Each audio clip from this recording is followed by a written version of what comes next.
এবার নাহিদ ইসলাম মাহফুজ আলমের দিকে প্রশ্নের তীর সায়েরের। ডক্টর মোহাম্মদ ইউনূসের পদত্যাগের খবর সামনে আসার কিছু সময় পরই নিজের ভেরিফাইড পেজে একটি স্ট্যাটাস দেন অনুসন্ধানী সাংবাদিক জুলকার নাইন সায়ের। সার্জিস আলমের একটি স্ট্যাটাস উদ্ধৃত করে তিনি বলেন, অন্তর্বর্তীকালীন সরকার গঠনের সময় সব দল এক ঐক্যমত্যে পৌঁছেছিল যে এই সরকারের যারা অংশ নেবেন তারা রাজনীতি ও নির্বাচনে অংশগ্রহণ থেকে বিরত থাকবেন, কারণ এই সরকারের মূল ম্যান্ডেট ছিল একটি সুষ্ঠু ও নিরপেক্ষ নির্বাচন জাতিকে উপহার দেয়া। কিন্তু আশ্চর্যের বিষয় হলো সেই অঙ্গীকার ভেঙে নাহিদ উপদেষ্টা থেকে পদত্যাগ করে নতুন দল গঠন করলেন। তিনি তো অবশ্যই নির্বাচনে অংশ নেবেন, আসিফও নির্বাচন করবেন, এটাও মোটামুটি নিশ্চিত।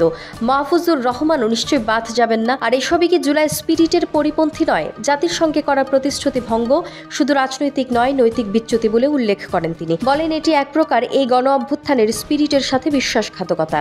যারা ক্ষমতার মোহে নিজ প্রদত্ত মতামত অগ্রাহ্য করে তারা কি আদৌ জনগণের আস্থার উপযুক্ত?